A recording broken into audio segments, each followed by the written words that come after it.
কেন হাফেজে কোরআন বানাবেন? কারণ এই হাফেজে কোরআন কিয়ামতের ময়দানে আপনার আমার জন্য বড় সম্পদ হয়ে দাঁড়াবে। দুনিয়ার মধ্যে একটা লোক যদি বড় অফিসার হয়, ওই লোকটা তার সন্তানকে যদি বড় অফিসার বানায়, নিজে যদি অশিক্ষিত হয়, গরিব হয়, কৃষকও হয়, ওই শিক্ষিত সন্তানের কারণে দুনিয়ার কৃষক বাবা মানুষের কাছে সম্মান পায়, ঠিক কিনা কোন? কিয়ামতের ময়দানে এমন হবে, হাফেজে কোরআনের মা বাবাদেরকে আল্লাহ তাআলা সম্মানিত করবেন, তাদেরকে নূরের টুপি পরায় দেওয়া হবে। মানুষেরা বলবে কি ব্যাপারে, এই লোকটা তো দুনিয়ার মধ্যে বড় আমল করনেওয়ালা ছিল না, এই মহিলা তো এমন আমলই ছিল না, আজকে এত সম্মানিত কেন হয়ে গেল? কেউ বলবে জানো না, এই লোকটার একটা সন্তান হলো হাফেজে কোরআন। হাফেজে কোরআনের সম্মানে আল্লাহ তাআলা তার মা বাবাকেও আজকে সম্মানিত করে দিয়েছে। শুধু তাই নয়, হাফেজে কোরআনকে সুপ্রিম পাওয়ার দেওয়া হবে, সাথে যদি আলেম হয় আরো সুপ্রিম পাওয়ার। রাসূলুল্লাহ সাল্লাল্লাহু আলাইহি ওয়াসাল্লাম বলেন, ইয়াশফাউ ইয়াউমাল কিয়ামাতি সালাসা আল আম্বিয়া সুম্মা আল উলামা সুম্মা আশ শুহাদা। কিয়ামতের ময়দানে আল্লাহ রাব্বুল আলামিন সুপারিশ করার জন্য প্রাথমিক অনুমতি দিবেন তিন শ্রেণীর মানুষকে। কিয়ামতে সুপারিশ করবে আম্বিয়া আলাইহিস সালাম, দুই নম্বরে সুপারিশ করবে উলামায়ে কেরাম উম্মতের আলেমরা, তিন নম্বর সুপারিশ করবে শহীদরা। তার মানে কিয়ামতের ময়দানে শহীদের আগে সুপারিশের পাওয়ার আল্লাহ তাআলা একজন আলেমকে দান করবে। আপনি আপনার সন্তানকে কিভাবে জাহান্নামের আগুন থেকে বাঁচানোর প্রচেষ্টা করবেন, কোন কোন পদ্ধতি অনুসরণ করে করবেন, কোরআন হাদিসের আলোকে সবগুলা পদ্ধতি জানায় দেওয়া হয়েছে। এই পদ্ধতিগুলার মধ্যে অন্যতম একটি পদ্ধতি, এই পদ্ধতিগুলা শুধু যে পদ্ধতি এমনটা নয়, বরং এই পদ্ধতিগুলা আমার আপনার সন্তান অধীনস্থ আমার কাছে হক হিসাবে পায়। তাহলে এই বিষয়টা ক্লিয়ার যে আমার সন্তানকে দ্বীনি ইলম শিক্ষা দেওয়া এটা আমার সন্তানের হক। কথা বুঝতে পারছেন তো? আমার উপরে দ্বীনি ইলম যেমন শিক্ষা করা ফরজ, অনুরূপভাবে সন্তানটাকেও দ্বীনি ইলম শিক্ষা করানো ফরজ। কিন্তু এই বিষয়টা আজকে আমাদের সমাজে একেবারে গুরুত্ব নাই বললেই চলে। আজকে তো আমরা দেখতে পাই স্কুল কলেজ ভার্সিটিতে বড় বড় শিক্ষিত হয়েছে ঠিক, কিন্তু দোয়ায় কুনুত যদি বলা হয় ওর অবস্থা খারাপ হয়ে যাবে, পারে না। কিন্তু একটা সময় মুরব্বীদের মুখে শুনেছি আমাদের দেশে শিক্ষা ব্যবস্থা এমন ছিল, একটা মানুষ যদি ওই সময় প্রাইমারি স্কুলে পড়তো, মোটামুটি ওই লোকটার যতটুকু পরিমাণ ফরজ ইলম শিখার দরকার স্কুলগুলা থেকেই তারা শিখে যেত।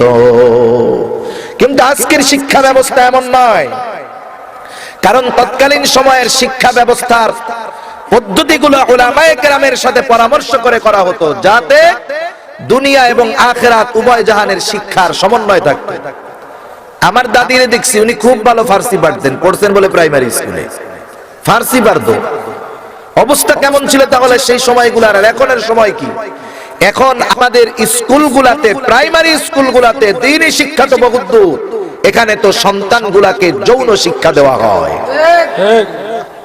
ধর্মীয় শিক্ষা যেই বইগুলা আছে এর ক্লাসটা দেওয়া হয় একবারে লাস্টে, মানে বিকাল 4টার আগে হবে ইসলাম ধর্মের ক্লাস, যেই সময় পোলাপানের মাথা পুরা টাল, ছুটিতে বাড়ি যাবে, টেনশনে আছে, দৌড়াবে, পালাবে। গুরুত্বহীনতার সাথে আমাদের ইসলাম ধর্মের ক্লাসগুলা করা হয় নাম কেউ। কোন কোন জায়গায় মাঝে মধ্যে পত্রিকায় দেখি বছরের পর বছর ইসলাম ধর্মের ক্লাস নিচ্ছে একজন হিন্দু টিচার। এই হলো আমাদের শিক্ষা ব্যবস্থার অবস্থা। বলেন এমত অবস্থায় কোন মানুষ যদি এই আশা করে যে আমাদের এই প্রচলিত শিক্ষা ব্যবস্থায় একটা ছেলে মোটামুটি দিন সম্পর্কে বিস্তারিত জানতে পারবে, তাহলে এই চিন্তা ভাবনা আমাকে আপনাকে বোকার স্বর্গে নিয়ে যাবে, এটা কোনোদিন সম্ভব নয়, ঠিক কিনা বলেন? এখন আমি দিন শিখবো কোথার থেকে? কেন দিন শিখতে হবে? ইলমে দিন কেন শিখবো? কোথার থেকে শিখবো? কেন এই ইলমের প্রয়োজনীয়তা? এক নম্বরে ইলমের প্রয়োজনীয়তা হলো এই জন্য, জ্ঞান মানুষকে সুন্দর করে তুলে, মানবিকতার গুণ তার মধ্যে ঢুকায়া দেয়, নৈতিকতা ঢুকায়া দেয়, উত্তম আখলাক তার মধ্যে জ্ঞান ঢুকায়া দেয়। কোন জ্ঞান? দুনিয়ার কোনো জ্ঞান নয়, বরং যেই জ্ঞান যেই ইলম আল্লাহ তাআলার তরফ থেকে আসছে। আল্লাহ সুবহানাহু ওয়া তাআলা কত সুন্দরভাবে কোরআনুল কারীমের মধ্যে আল্লাহ সুবহানাহু ওয়া তাআলা যেই আয়াতগুলা নাজিল করেছেন, যেই শব্দগুলা নাজিল করেছেন, প্রতিটা আয়াত আগে পরে থাকার পেছনেও হিকমত আছে। কারণ আল্লাহ হলেন হাকিম। আল্লাহ কি বলেন? হাকিম। আর বলা হয় ফিআলুল হাকিম লা ইয়াখলু আনিল হিকমা, মহাপ্রজ্ঞাময়ের কোন কাজ হিকমত শূন্য নয়। এই জন্য কোরআনের যে শব্দ বিন্যাস, বাক্য বিন্যাস, এগুলা কার? আওয়াজ দিয়ে কোন? আল্লাহ তাআলার।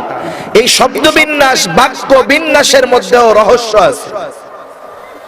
যেমন আল্লাহ তাআলা কোরআনুল কারীমের মধ্যে বলেন আর রহমান,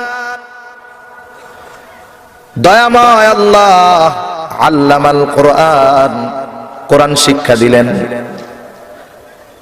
আল্লামাহুল বায়ান, বায়ান শিক্ষা দিলেন।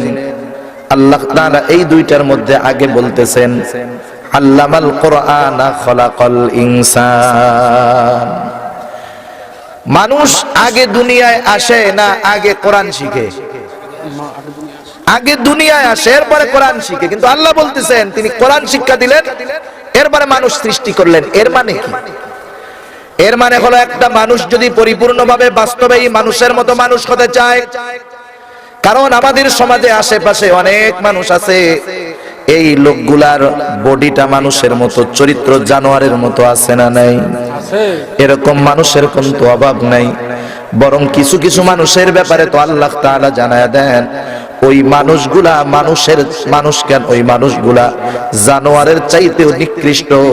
এরপরে আল্লাহ বলেন না না, বরং তার চাইতেও বেশি খারাপ, এরা হলো গাফেল। আল্লাহ কোরআনে বলেন কোন মানুষগুলার ব্যাপারে? আল্লাহ বলেন ওয়ালাকাদ দারানা লিজাহান্নামা কাসীরাম মিনাল জিন্নি ওয়াল ইনস লাহুম কুলুবুন লা ইয়াফকাহুনা বিহা। জাহান্নামের জন্য তো আল্লাহ তাআলা জিন এবং মানুষের বড় একটা দলকে আল্লাহ রাইখা দিবেন। তাহলে কোন মানুষগুলা জাহান্নামী? আল্লাহ তাআলা বলেন লাহুম কুলুবুন লা ইয়াফকাহুনা বিহা। আল্লাহ তাআলা যাদেরকে অন্তর দিয়েছিলেন, কিন্তু এই অন্তর ভালো মন্দ নির্ণয়ের কাজে ব্যবহৃত হয় নাই। কিয়ামতের ময়দানে বিচার দিবসে আল্লাহ সুবহানাহু ওয়া তাআলা বিচার করবেন, ইনসাফের মানদণ্ড আল্লাহ কায়েম করবেন। সেই দিন যত সৃষ্টি আছে সবাইকে তাদের হক বুঝায় দিবেন আল্লাহ। দুনিয়ার মধ্যে একটা শক্তিশালী প্রাণী যদি আর একটা দুর্বল প্রাণীর উপরে অত্যাচার করে থাকে, জুলুম করে থাকে, কিয়ামতের ময়দানে ওই সবল প্রাণী থেকে দুর্বল প্রাণীকে আল্লাহ তাআলা প্রতিশোধ নেওয়া দিবেন। এরপরে আল্লাহ তাদেরকে বলবেন মাটি হয়ে যাও। ওরা তো মাটির সাথে মিশে যাবে, কিন্তু বলেন তো কিয়ামতের ময়দানে আমাদের মাটি হওয়ার কোনো উপায় আছে নাকি? নাই। এই জন্য বুজুর্গানে দিন মাঝে মধ্যে আল্লাহর কাছে বলতেন, নিজেদের অবস্থা বিনয়ের সাথে বলতেন, হায়রে আমি যদি আকাশের পাখি হইতাম কতই না ভালো হতো, আমি যদি গাছের পাতা হতাম কতই না ভালো হতো। কিয়ামতের কঠিন হিসাবের মুখোমুখি আমার হওয়া লাগতো না। এই জন্য কিয়ামতের ময়দানে অন্যান্য সকল মাখলুকের হিসাব হবে একরকম, মানুষ জিনের হিসাব হবে আর এক রকম। এখন কথা হলো মানুষের আর অন্যান্য প্রাণীর মধ্যে হিসাবের পার্থক্য কেন?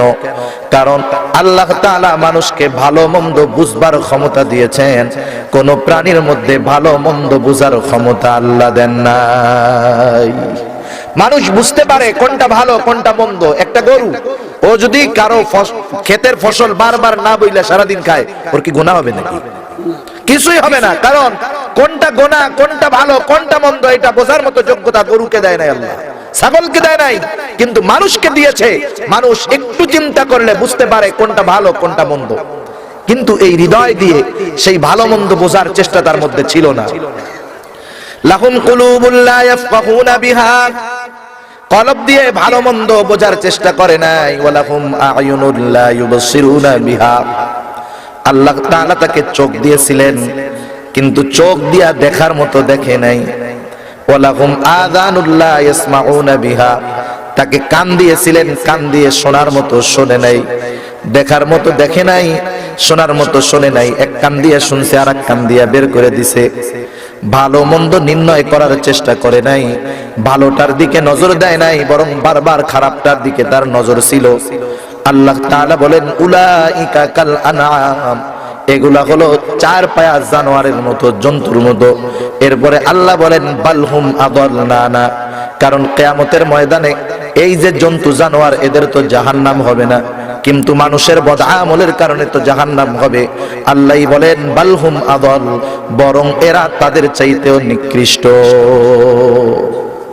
তারা হলো গাফেল। এই হলো আমাদের অবস্থা। ভালো মন্দ নির্ণয়ের পদ্ধতিও মানুষের অন্তরে যখন আসবে তখন সে মানুষের মতো মানুষ হবে, নাইলে সে চতুষ্পদ জানোয়ারের চাইতে নিকৃষ্ট হবে। ঠিক কিনা বলেন? তাহলে একটা মানুষের মধ্যে পরিপূর্ণভাবে ভালো মন্দ বিচার বিশ্লেষণ করার যোগ্যতা তখনই আসবে যখন সে হেরার আলোয় আলোকিত হবে, কোরআনের আলোয় আলোকিত হবে, কোরআনের জ্ঞান যখন তার মধ্যে ঢুকে যাবে। ঠিক কিনা বলেন? এছাড়া সে মানুষের মতো মানুষ হতে পারবে না। তাহলে মানুষের মতো মানুষ হওয়ার জন্য দ্বীনি ইলম দরকার। কি দরকার? জোরে বলেন, আরো জোরে বলেন, কি দরকার? দ্বীনি ইলম দরকার। আগে আমি তিনটা পার্ট কইরা নেই। দ্বীনি ইলম অনেকের শেখার সুযোগ আছে, অনেকের শেখার মতো সুযোগ নাই, সময় নাই, বয়স নাই। বুজুর্গানে দিন বলেন যে মানুষ দ্বীনি ইলম শিখবে। বর্তমান দুনিয়ায় প্রচলিত পদ্ধতি সাধারণত তিনটা। কয়টা? জোরে বলেন, কয়টা? তিনটা।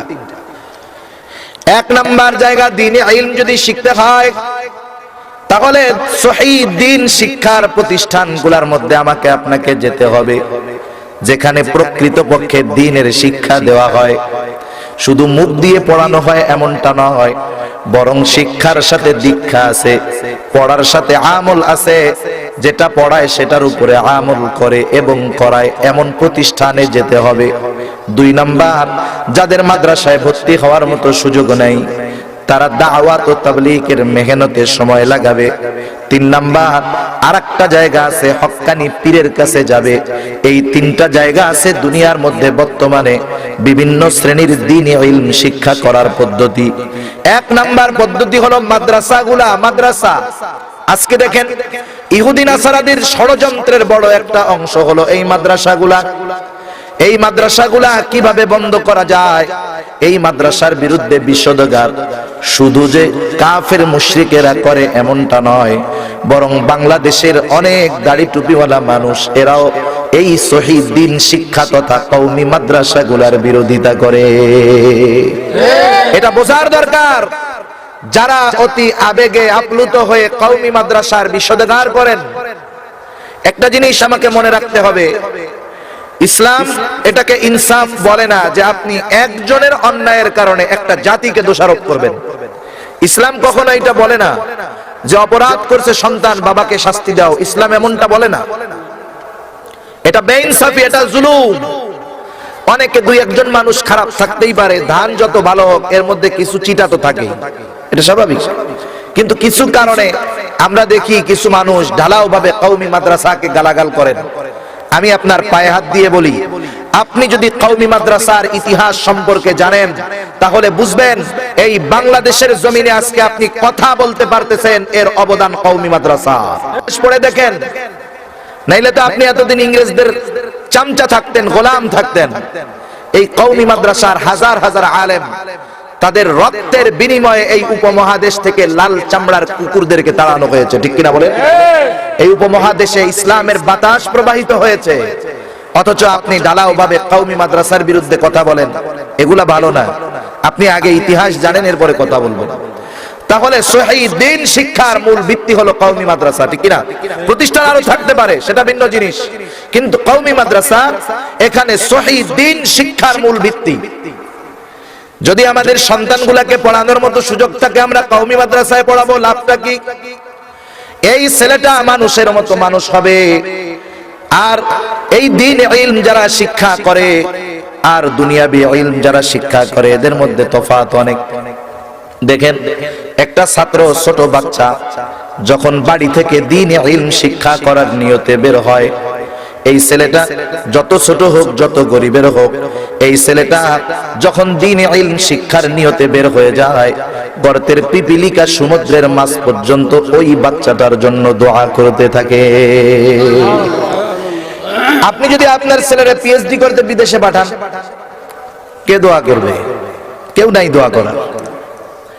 একটা তালিবুল ইলম দিলে ইলম শিক্ষা করে এর ফজিলত কত।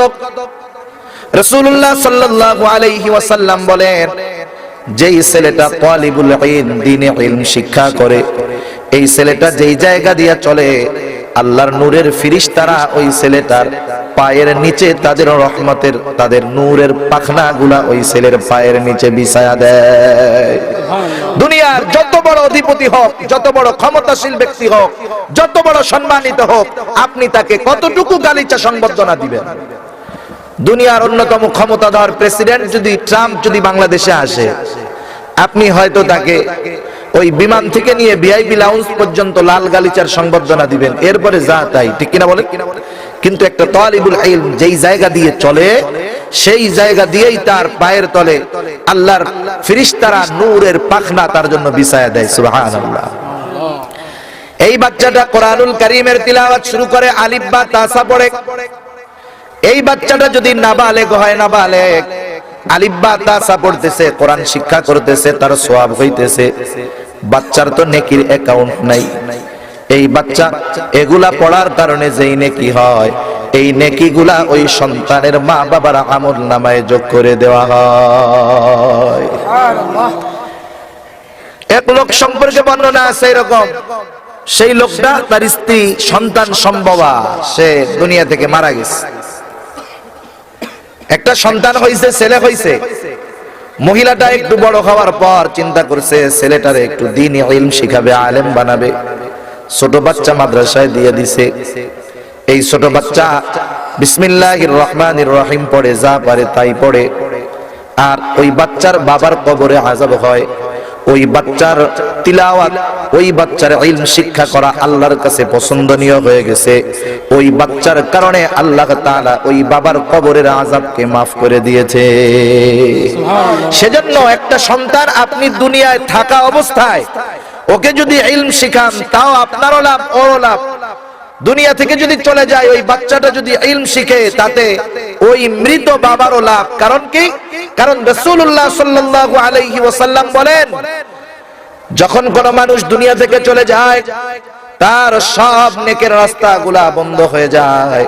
তিনটা রাস্তা খোলা থাকে।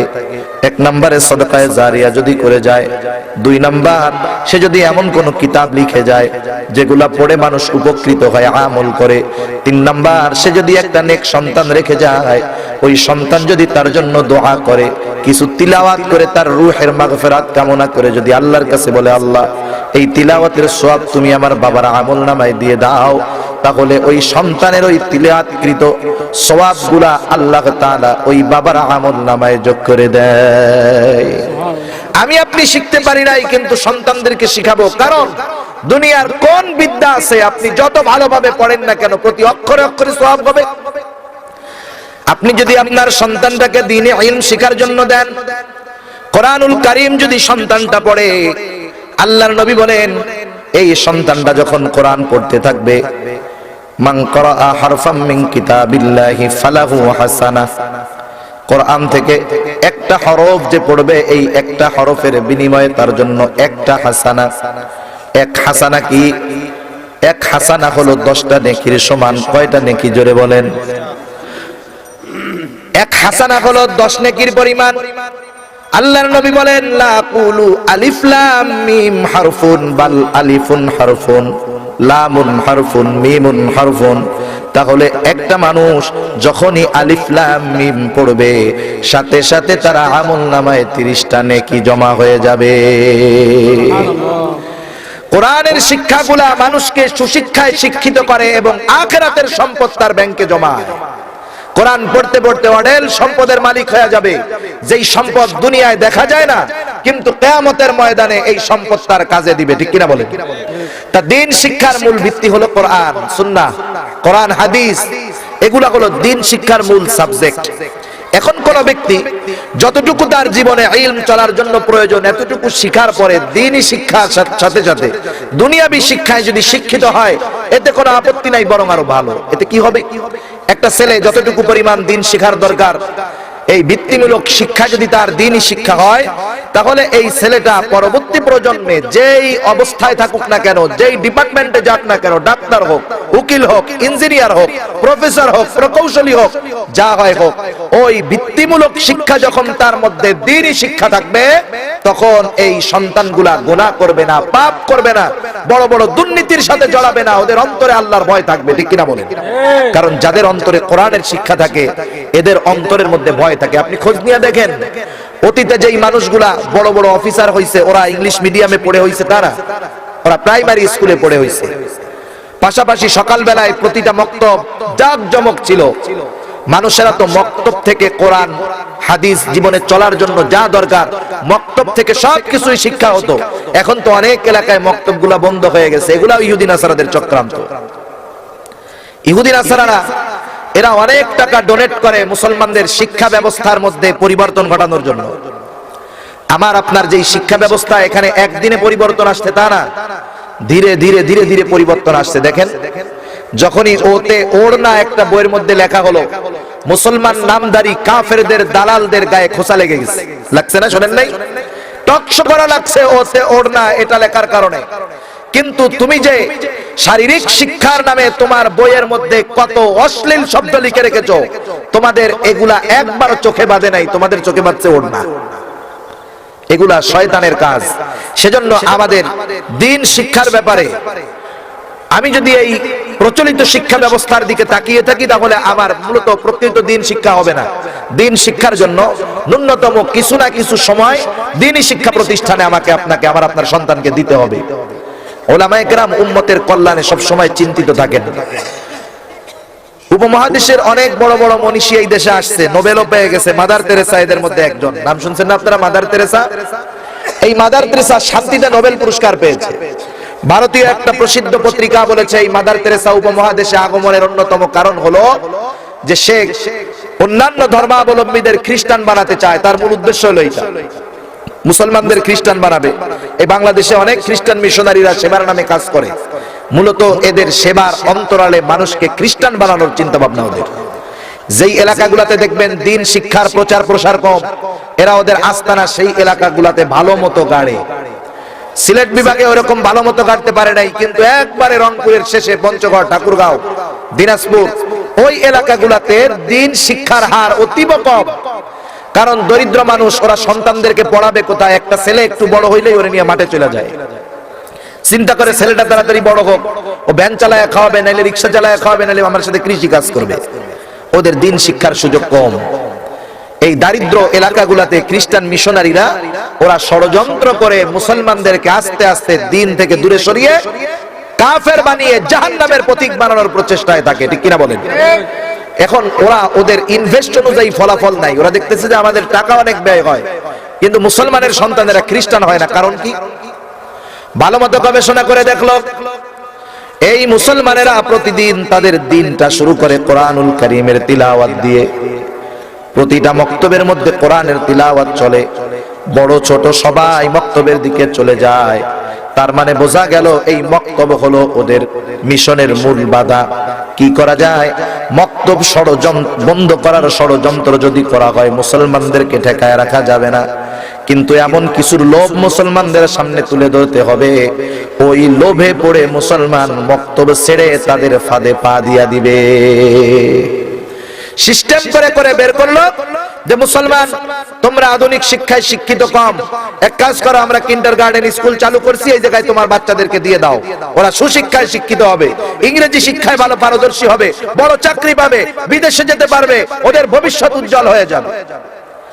চটকদার কথা শুনে অনেক মানুষ তাদের সন্তানগুলাকে মক্তব থেকে বাদ দিয়ে কিন্ডারগার্টেনে ভর্তি করছে। কারণ কি? কারণ হলো কিন্ডারগার্টেনের স্কুল টাইম হলো সকাল 6টা থেকে শুরু, মক্তব কোথায় যাবে? আর এই ছেলেগুলাকে মক্তব থেকে দূর করে যখন ওই রকম জেনারেল শিক্ষায় ঢুকায় দেওয়া হলো, যেখানে দ্বীন শিক্ষার বালাই নাই, এই সন্তানগুলাই যখন বড় হয় কিছুই পারে না, সূরা ফাতিহা পারে না, দুরূদ শরীফ পারে না, আত্তাহিয়াতু পারে না, IA pass, MA pass, BA pass করে পড়াশোনা সব শেষ। কিন্তু ওই ছেলেটাকে যদি বলা হয় জানাজার নামাজের 4 নাম্বার তাকবীরের দোয়াটা পারো কিনা, বলে পারি না। কিন্তু আগের আমলে তো মানুষগুলা এমন ছিল, প্রতিটা মানুষ নিজের জীবনে চলার জন্য, নামাজ পড়ার জন্য, পড়ানোর জন্য যা কিছু প্রয়োজন সব কিছু মক্তব থেকে তারা শিখতে পারত। ফলাফল কি হলো? মক্তবগুলা বন্ধ, দ্বীনি শিক্ষা তার ভিত্তিমূলক শিক্ষা নয়, মানুষের নৈতিক চরিত্রের অবক্ষয় শুরু হয়ে গেল। আপনি দেখবেন যারা মুরব্বী আছেন এরা বুঝবেন, এই 21 শতাব্দীতে এই 18-19 বছর দুনিয়ার মানুষের, দুনিয়ার অবস্থার, মানুষের চরিত্রের যতটা অধঃপতন হয়েছে, মনে হয় বিগত 500 বছরে এতটা অধঃপতন মানুষের হয় নাই। এর অন্যতম কারণ হলো আমরা দিন দিন অতিরিক্ত দ্বীনি শিক্ষা থেকে আমরা সরে যাচ্ছি। আমি যতই কোরআন থেকে সরতেছি ততই আমার অধঃপতন আসতেছে। মাহমুদুল হাসান দেওবন্দি রহমাতুল্লাহি আলাইহি মাল্টার জেলখানায় আটকা ছিলেন, অনেকদিন জেলে থাকার পরে আসছেন। উনি বলতেছেন, জেলখানায় থাকা অবস্থায় আমি এই বিষয়টা খুব ভালো মতো উপলব্ধি করতে পেরেছি যে মুসলমান আজকে তাদের এই অধঃপতনের অন্যতম কারণ হলো মুসলমান কোরআন এবং হাদিস, কোরআন সুন্নাহর এই শিক্ষা থেকে যখন দূরে সরতেছে, কোরআন থেকে যত দূরে সরতেছে মুসলমান, তত মুসলমানদের উপরে বিপদের ঝাঁকে ঝাঁকে বিপদের পাহাড় মুসলমানদের উপরে নেমে আসতেছে। আজকে কোরআনের শিক্ষা আমরা কি মনে করি? একজন সকালবেলা কোনো মতে কোরআন শিখে ও মনে করে যে এই কোরআনটা শুধুমাত্র মনে হয় তিলাওয়াত করব আর সওয়াবের মালিক হব, আর কিছু মনে হয় কোরআনের মধ্যে নাই। অথচ আল্লাহ তাআলা বলেন এই কোরআন হলো হুদাল্লিল মুত্তাকিন, মুত্তাকিনদের জন্য পথ প্রদর্শক।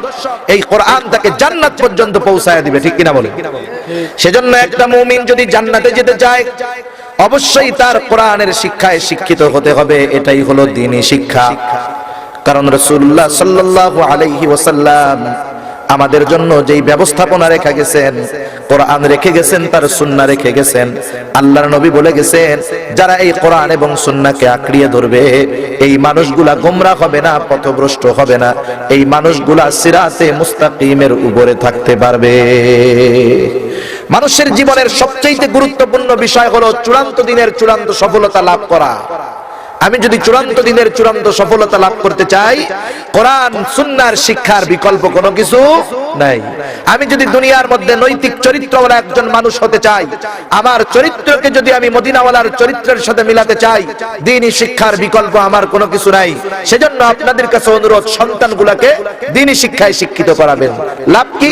1 নাম্বার, একটা ছেলে মক্তবে গেল, মক্তবে যাওয়ার পর সে যখন নুরানিতে ভর্তি হবে, আরেকটা কথা বলার দরকার, এই ইহুদি নাসারারা ওরা ষড়যন্ত্র করে মক্তব থেকে সন্তানদেরকে নিল কিন্ডারগার্টেন। দলে দলে ঝাঁকে ঝাঁকে কিন্ডারগার্টেনের দিকে মানুষ চলে গেল। আমার এলাকায় আমি দেখেছি মক্তবগুলা একেবারে শূন্য হয়ে গেছে, মক্তবে কেউ নাই বললে চলে। ওলামায়ে কেরাম উম্মতের ফিকির করে বিনা স্বার্থে, এই জন্য মানুষ বোঝে না ওলামায়ে কেরামের দাম। এক একজন করে আলেম যখন দুনিয়া থেকে উঠে যাবে, আল্লাহ রব্বুল আলামিন তাদের সাথে ইলমকে উঠায়া নিয়ে যাবে। দেখেন এই অল্প সময়ের মধ্যে কত বড় বড় 3 জন আলেম দুনিয়া থেকে চলে গেল। প্রসিদ্ধ 3 জন আলেম, শুধু প্রসিদ্ধ নয়, বুজুর্গ 3 জন আলেম, যারা উম্মতের রাহবার, যাদের চোখের পানি উম্মতের কল্যাণের জন্য বারবার আল্লাহর কাছে হাত উঁচু করে চোখের পানি পড়তে, এমন মানুষগুলা। আশরাফ আলী রহমাতুল্লাহি আলাইহি চলে গেছেন, হবিগঞ্জের মুহাদ্দিস হুজুর রহমাতুল্লাহি আলাইহি চলে গেছেন, আনোয়ার শাহ রহমাতুল্লাহি আলাইহি চলে গেছেন। এনারা চলে তো গেছেন, সাথে সাথে উনাদের ইলম সাথে নিয়ে গেছেন। আল্লাহ তাআলা ইলমে একবারে উঠায় নেবেন না। এই রকম আলেমদের মৃত্যুর মাধ্যমে দুনিয়া থেকে ইলম উঠে যাবে। সেজন্য আমাদেরকে ঘরে ঘরে আলেম পয়দা দিতে হবে। আলেম লাগবে ঘরে ঘরে, কারণ এই আলেম দুনিয়ায় থাকবে তো আল্লাহ দুনিয়া রাখবে। আলেম নাই, মানুষগুলা গোমরা হয়ে যাবে। দেখেন এত আলেম, এরপরেও বড় বড় গোমরার দল আছে না নাই? অভাব নাই। তা সন্তানকে এবার কি করতে হবে? ওলামায়ে কেরাম চিন্তা করতেছে, এইভাবে যদি মানুষগুলা কিন্ডারগার্টেনের উপরে ঝুঁকে পড়ে, একটা সময় মক্তব শূন্য হয়ে যাবে। মানুষের সন্তানগুলাকে ইলম শেখানোর প্রতি কোনো আগ্রহী থাকবে না। কিছু কিছু রোগ আছে, এটাকে নির্মূল করা যায় না, কিন্তু প্রতিরোধের ব্যবস্থা নিতে হয়। যেমন ডায়াবেটিস একটা রোগ, এটা বলা হয় এমন রোগ এটা সারে না, কিন্তু কিছু নিয়ম নীতির মধ্যে যদি মানুষ চলে, ডায়াবেটিস তারে কিছু করতে পারে না। কথা বুঝেন নাই? ওলামায়ে কেরাম চিন্তা করলেন কি করা যায়। এমন বিকল্প পদ্ধতি বের করার দরকার যাতে করে মানুষগুলা যেই শিক্ষার লোভে মক্তব ছেড়ে কিন্ডারগার্টেনে গেছে সেটাও পায়, আবার দ্বীনি ইলম এটাও জানি শিখতে পারে। এই চিন্তা করে ওনারা যেই পদ্ধতিটা উদ্ভাবন করলেন এটার নাম হলো নুরানি পদ্ধতি। কত সুন্দর! নুরানি মাদ্রাসার ছেলেগুলা বাংলা, অঙ্ক, ইংরেজি সহ যত সাবজেক্ট আছে স্কুলের ছেলেগুলার চাইতেও বেশি পারদর্শী হয়। অনেক নুরানি মাদ্রাসাওয়ালারা দেখি ক্লাস 5 পর্যন্ত পড়ায়, এরা বোর্ডে পরীক্ষা দেওয়ায় স্কুলগুলার সাথে। যেই কয়েকটা ছাত্র স্কুলের সাথে পরীক্ষা দেয় দেখা যায় এইগুলাই একবারে 1, 2, 3 সবগুলাই নুরানি মাদ্রাসার ছাত্র। তার মানে কি বোঝা গেল? এই মাদ্রাসার মধ্যে থেকেই এই ছেলেগুলা যথাযথভাবে পরকালীন দ্বীনি শিক্ষায় শিক্ষিত হয়েছে, সাথে সাথে দুনিয়ার শিক্ষা এরা সঠিকভাবে শিক্ষিত হয়েছে। ঠিক কিনা বলেন?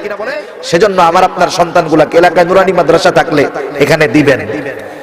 এরপরে যদি মন চায় আপনাদের কাছে, তাহলে ছেলেটার একটু হাফেজে কোরআন বানাবেন। কেন হাফেজে কোরআন বানাবেন? কারণ এই হাফেজে কোরআন কিয়ামতের ময়দানে আপনার আমার জন্য বড় সম্পদ হয়ে দাঁড়াবে। দুনিয়ার মধ্যে একটা লোক যদি বড় অফিসার হয়, ওই লোকটা তার সন্তানকে যদি বড় অফিসার বানায়, নিজে যদি অশিক্ষিত হয়, গরিব হয়, কৃষকও হয়, ওই শিক্ষিত সন্তানের কারণে দুনিয়ার কৃষক বাবা মানুষের কাছে সম্মান পায়। ঠিক কিনা কোন? কিয়ামতের ময়দানে এমন হবে, হাফেজে কোরআনের মা বাবাদেরকে আল্লাহ তাআলা সম্মানিত করবেন, তাদেরকে নূরের টুপি পরায় দেওয়া হবে। মানুষেরা বলবে কি ব্যাপারে, এই লোকটা তো দুনিয়ার মধ্যে বড় আমল করেনেওয়ালা ছিল না, এই মহিলা তো এমন আমলই ছিল না, আজকে এত সম্মানিত কেন হয়ে গেল? কেউ বলবে জানো না, এই লোকটার একটা সন্তান হলো হাফেজে কোরআন। হাফেজে কোরআনের সম্মানে আল্লাহ তাআলা তার মা বাবাকেও আজকে সম্মানিত করে দিয়েছে। শুধু তাই নয়, হাফেজে কোরআনকে সুপ্রিম পাওয়ার দেওয়া হবে, সাথে যদি আলেম হয় আরো সুপ্রিম পাওয়ার। রাসূলুল্লাহ সাল্লাল্লাহু আলাইহি ওয়াসাল্লাম বলেন, ইয়াশফাউ ইয়াউমাল কিয়ামাতি সালাসা, আল আম্বিয়া সুম্মা আল উলামা সুম্মা আশ শুহাদা। কিয়ামতের ময়দানে আল্লাহ রাব্বুল আলামিন সুপারিশ করার জন্য প্রাথমিক অনুমতি দিবেন 3 শ্রেণীর মানুষকে। কিয়ামতে সুপারিশ করবে আম্বিয়া আলাইহিস সালাম, 2 নম্বরে সুপারিশ করবে উলামায়ে কেরাম উম্মতের আলেমরা, 3 নম্বর সুপারিশ করবে শহীদরা। তার মানে কিয়ামতের ময়দানে শহীদের আগে সুপারিশের পাওয়ার আল্লাহ তাআলা একজন আলেমকে দান করবে। হাফেজে কোরআন যে হবে তার ব্যাপারে বলা হলো, হাফেজে কোরআন জাহান্নাম ওয়াজিব হয়ে গেছে এমন 10 জন মানুষের জন্য সুপারিশ করতে পারবে। কেমন পাওয়ার! শুধু তাই নয়, আল্লাহ তাআলা হাফেজে কোরআনকে বলবে, ইকরা ওয়ারতাকি ওয়ারাত্তিল কামা কুনতা তুরাত্তিলু ফিদ দুনিয়া ফাইন্না মানজিলাকা ইনদা আখিরি আয়াতিন তাকরাউহা। হাফেজে কোরআন যে বলবে, পড়ো, ইকরা ওয়ারতাকি ওয়ারাত্তিল কামা কুনতা তুরাত্তিলু ফিদ দুনিয়া, পড়ো যেমনি ভাবে তারতিলের সাথে দুনিয়ায় পড়তে থাকো আর উপরে উঠতে থাকো, যেখানে পড়া শেষ তোমার মর্তবা সেই পর্যন্ত। সুবহানাল্লাহ বলেন। এখন বলেন, দুনিয়ায় শিক্ষিত কোন ডক্টরেট এই সম্মান কিয়ামতের ময়দানে পাবে বলেন? আপনি আপনার সন্তানটাকে দ্বীনি শিক্ষা বাদ দিয়ে এক ধারচে আপনি দুনিয়াবি শিক্ষা শিখাচ্ছেন, এর সার্টিফিকেটের মেয়াদ কত বছর পর্যন্ত? ও যদি এক গাঁটটি সার্টিফিকেট অর্জন করে 62 বছর বয়সের পরে সরকারের কাছে ওর ওই সার্টিফিকেটের বিন্দু পরিমাণ মূল্য নাই। ঠিক কিনা? আপনি ওই সার্টিফিকেটের গাঁটটি নিয়ে, যেটা আপনি লন্ডন থেকে আনছেন, আমেরিকা থেকে আনছেন, কেমব্রিজ থেকে আনছেন, বিভিন্ন বিশ্ববিদ্যালয় থেকে আপনি শুধু সার্টিফিকেটই জমাইছেন, মোটা মোটা কাগজের সার্টিফিকেট। আপনি যদি সানাসুরুল্লাহর কাছে গিয়ে বলেন, সানাসুরুল্লাহ ভাই দেখ, এইটা আমি অর্জন করতে আমার 10 বছর মেহনত করা লাগছে, এইটা 15 বছর লাগছে, এইটা 20 বছর লাগছে, তুই আমার সার্টিফিকেট গুলো একটু নে। ও কি বলবে? ভাই আমি বেশি সানাসুর, আমার পাতলা কাগজ দরকার, আপনার এই মোটা কাগজ নিয়ে আমার পোষাবে না, আপনি ফ্রি দিলে দিতে পারেন, নাহলে নিয়ে ভাগেন। তাই এত অর্জনের সার্টিফিকেট কোনো মূল্য নাই। অথচ একজন আলেম যত বুড়া হয় এর সম্মান আল্লাহ তাআলা আরো তত বাড়ায়া দেয়। সুবহানাল্লাহ। দ্বীনি ইলম শিক্ষার মাধ্যমে এই মানুষগুলা দুনিয়ার সবচাইতে দামি মানুষে পরিণত হয়, কারণ কোরআনের সংস্পর্শে, নবীর সুন্নাহর সংস্পর্শে যারা আসে আল্লাহ রাব্বুল আলামিন এদের দামটা বাড়ায়া দেয়। সুবহানাল্লাহ। শুধু তাই না, দেখেন যেই কোরআন পড়ে মানুষ দামি হয়, এই কোরআন যেই কাঠের সাথে লেগে যায়, একটা রেহান মানুষ যখন এই রেহাল দেখে ভুলে পায়ের সাথে যখন লাগে রেহালটারেও চুমা দেয়, কাট না একটা কাট না, এটার চুমা দেয়। দেখেন কোরআনটা যেই কাপড় দিয়ে প্যাক করা হয়, এই কাপড়টা যত কম দামি হোক, এই কাপড়টা যদি নিচে পড়ে যায় মানুষ উঠায় চুমা খায়। দাম কেন হলো? দাম হয়ে গেল কোরআনের কারণে। এই জন্য মুসলমান, আমি আপনি যদি দিন শিক্ষার মূল ভিত্তি এই কোরআনকে ধরতে পারতাম, আল্লাহর কসম মুসলমানদের সোনালী অতীত আবার আমাদের মধ্যে ফিরে আসতো। শুধুমাত্র দিন থেকে দূরে সরার কারণে, দিনই শিক্ষা সমাজের মধ্যে না থাকার কারণে আমাদের সমাজ ব্যবস্থার ভিতরে আজকে এত অরাজকতা, এত অনৈতিকতা, এত অশ্লীলতা। কারণ প্রতিটা মানুষের যদি দিনের ব্যাপারে পরিপূর্ণ ধারণা থাকতো, এরা গুনার থেকে বাঁচত। কিন্তু আমরা এই ব্যবস্থা করতে পারি নাই। মাদ্রাসা যা আছে